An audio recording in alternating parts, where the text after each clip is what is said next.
Pertanyaan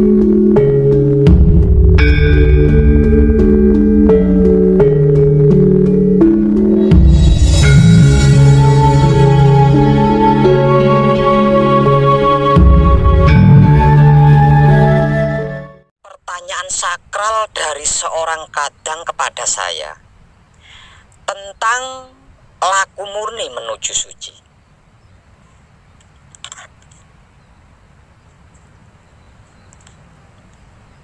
Pertanyaannya,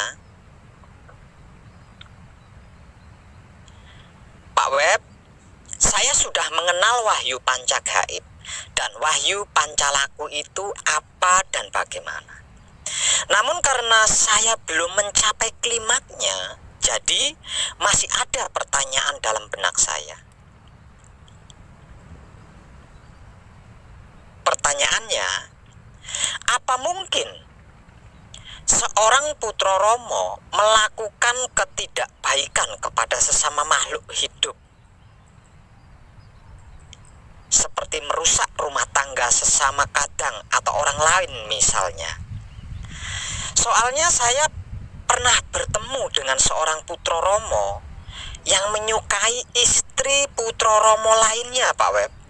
Dan ketika didebat, ketika ditanya, ketika diingatkan, jawabannya seperti ini. Rasalah yang menuntun saya untuk seperti itu. Yang artinya hidupnya yang menggerakkan atau menyuruh dia untuk menyukai istri Putra Romo lainnya, Pak Web. Dan ini kejadiannya dibenarkan dengan alasan, siapa sih yang mampu menolak kehendak hidup? Ketika hidup itu menggerakkan atau menyuruh berbuat tidak baik, ada yang mampu menolak kehendak hidup?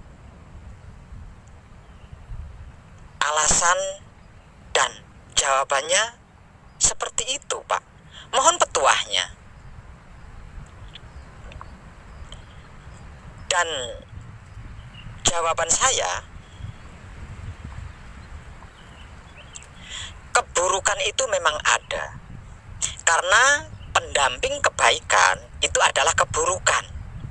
Namun bukan berarti hidup itu menyuruh kita untuk tidak baik. Soal baik dan tentang buruk itu adalah pilihan kita, bukan pilihan hidup. Hidup hanya mengantarkan kita ke tujuan buruk atau tujuan baik. Sedangkan pilihannya ada pada diri kita. Dan keduanya itu memiliki risiko. Ada konsekuensinya. Artinya, jika kita melakukan keburukan tanpa sadar, ada pengadilannya. Melakukan kebaikan tanpa sadar pun ada pengadilannya. Tidak seorang makhluk pun yang mampu menolak kehendak hidup, melawan kuasa hidup, dan menahan gerak hidup. Bahkan kita sejak awal hingga akhir nanti berada di dalam hukum hidup.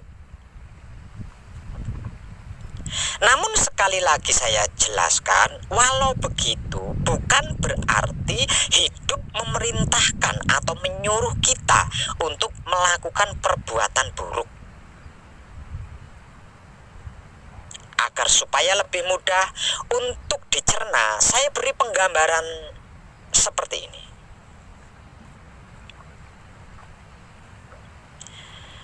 Jika harus diumpamakan sebuah rumah dan penghuninya, wujud tubuh manusia itu adalah rumah, dan hidup itu adalah pemilik dan penghuni rumahnya. Coba kita renungkan dengan sadar. Mungkin tidak. Panjenengan mengotori rumah panjenengan sendiri, merusak rumah panjenengan sendiri, bahkan menghancurkan rumah panjenengan sendiri. Tempat di mana panjenengan beristirahat, tidur, bersua dengan keluarga, dan lain-lain.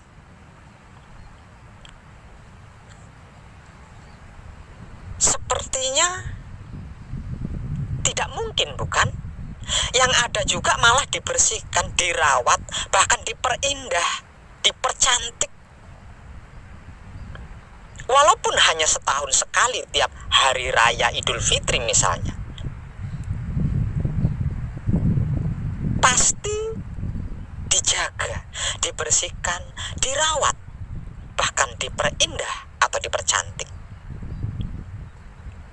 Jika sampai ada seorang tuan rumah yang mengotori dan merusak rumah tempat tinggalnya sendiri, berarti orang itu stres. Menurut saya orang itu stres dan perlu masuk rumah sakit jiwa.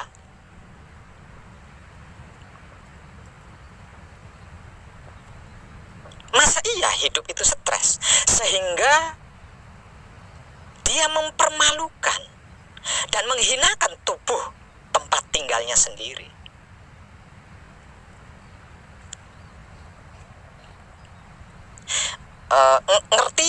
Ngerti dan paham tidak dengan penggambaran sederhana dari saya ini?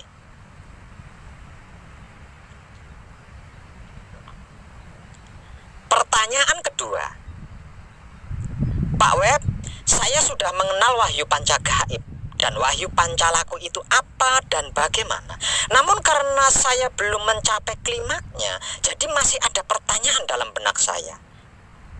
Apa mungkin Pak Web, seorang putra Romo melakukan pemujaan bangsa jin untuk mendapatkan kekayaan duniawi seperti pesugihan atau jimat-jimat misalnya yang mengacu kepada kekayaan? Sampai-sampai ada yang mengorbankan keluarganya sebagai tumbal pesugihan agar supaya lebih mudah. Saya ulangi, agar supaya lebih mudah untuk dicerna, saya beri penggambaran sama seperti jawaban di pertanyaan pertama tadi.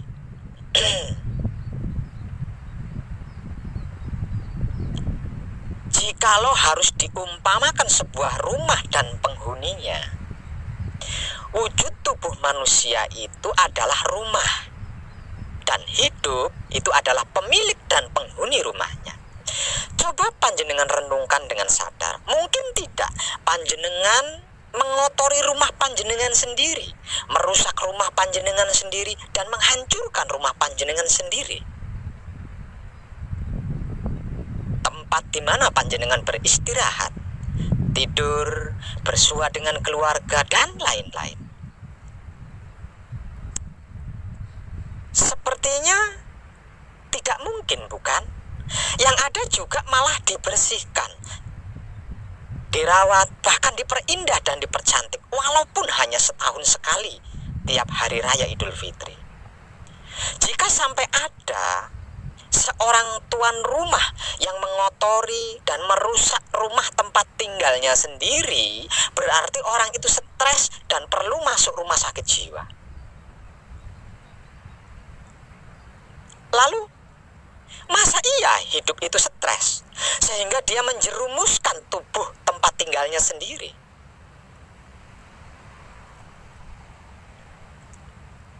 Ngerti nggak? Paham nggak dengan penggambaran sederhana dari saya ini?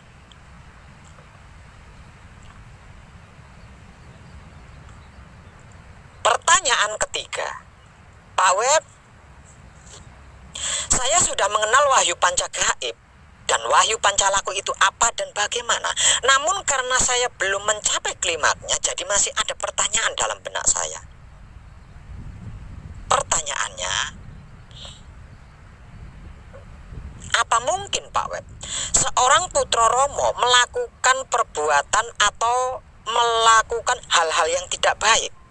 Soalnya saya sering menemukan putra Romo yang menjelek-jelekkan putra Romo lainnya, mencari-cari kesalahan putra Romo lainnya, bahkan ada yang menghina, mencemooh, membuli dan lain-lain.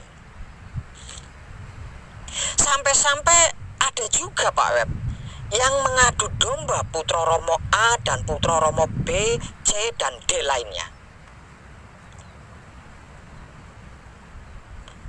Tetap sama, agar supaya lebih mudah untuk dicerna, saya beri penggambaran sama seperti jawaban di pertanyaan pertama dan kedua tadi. Jikalau harus diumpamakan sebuah rumah dan penghuninya, wujud tubuh manusia itu adalah rumah, dan hidup itu adalah pemilik dan penghuni rumahnya. Coba panjenengan renungkan, mari kita renungkan bersama. Dengan sadar, mungkin tidak panjenengan mengotori rumah panjenengan sendiri, merusak rumah panjenengan sendiri, bahkan menghancurkan rumah panjenengan sendiri. Mungkin tidak. Tempat di mana panjenengan beristirahat, tidur, bersua dengan keluarga, dan lain-lain. Saya rasa tidak mungkin, bukan? Yang ada juga malah dibersihkan, dirawat, bahkan diperindah dan bercantik. Walaupun membersihkannya, merawatnya, memperindah dan mempercantikannya hanya setahun sekali tiap hari raya Idul Fitri. Jadi, jika sampai ada seorang tuan rumah yang mengotori dan merusak rumah tempat tinggalnya sendiri, berarti orang itu sedang stres dan perlu masuk rumah sakit jiwa. Masa iya hidup itu stres sehingga dia mempermalukan dan menghinakan tubuh yang menjadi tempat tinggalnya sendiri?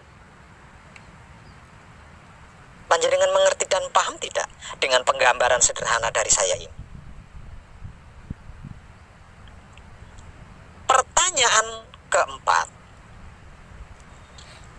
Pak Web, saya sudah mengenal wahyu pancagaib dan wahyu pancalaku itu apa dan bagaimana. Namun karena saya belum mencapai klimaknya, jadi masih ada pertanyaan di dalam benak saya, Pak Web. Dan pertanyaan itu, apa mungkin, Pak Web, seorang putra Romo mengalami sakit, miskin, gagal, sulit, sengsara, tersiksa, menderita, banyak hutang, nganggur, tapi kebutuhannya banyak dan lain-lain? Mungkin enggak, Pak Web? Agar supaya lebih mudah untuk dicerna, saya beri lagi penggambaran sama seperti jawaban saya di pertanyaan pertama dan kedua serta ketiga tadi. Jikalau harus diumpamakan sebuah rumah dan penghuninya, wujud tubuh manusia itu adalah rumah, dan hidup itu adalah pemilik atau penghuni rumahnya. Coba kita renungkan bersama dengan sadar. Mungkin tidak kita mengotori rumah kita sendiri, merusak rumah kita sendiri, bahkan menghancurkan rumah kita sendiri. Tempat di mana kita beristirahat, tidur, bersua dengan keluarga, dan lain-lain. Sepertinya tidak mungkin, bukan? Yang ada juga malah dibersihkan, dirawat, bahkan diperindah dan dipercantik, walaupun hanya setahun sekali, tiap hari raya Idul Fitri misalnya. Jadi, jika sampai ada seorang tuan rumah yang mengotori dan merusak rumah tempat tinggalnya sendiri, berarti orang itu sedang stres. Orang itu stres dan perlu dimasukkan ke rumah sakit jiwa. Masa iya hidup stres sehingga dia mempermalukan, menghinakan, menyesatkan, menjerumuskan, mencelakai, mempersulit, menyengsarakan, menyiksa, merusak serta menghancurkan tubuh yang menjadi tempat tinggalnya sendiri? Saya yakin dan percaya panjenengan pasti mengerti, panjenengan pasti paham dengan penggambaran sederhana dari saya ini. Jika hal itu terjadi, itu dikarenakan dia bukan putra Romo. Jika itu terjadi, itu dikarenakan dia bukan putra Romo, melainkan orang awam yang mengaku putra Romo atau menyusup untuk merusak nama suci putra Romo. Kalau putra Romo tidak mungkin, mustahil. Lawang putra Romo Wujudnya telah disabda menjadi kitab suci sejati, ada makna. Kata-kata atau ucapannya telah tersabda menjadi wulangreh sejati. Tingkah lakunya telah tersabda menjadi berbudi bawa leksana. Jadi mustahil hal itu terjadi. Nggak mungkin lah. Tapi mereka punya panca gaib dan mempraktekannya loh Pak Web. Untuk apa mempraktekkan wahyu panca gaib jika tidak sesuai dengan kekudangane Romo? Putra itu kekudangane Romo. Putra ningsun sami, para satriya lan wanita kabeh mereneo sun jarwani. Mangertiya jeneng sira wus sun sabda dadi kitab suci sejati adam magna. Iku wujudira.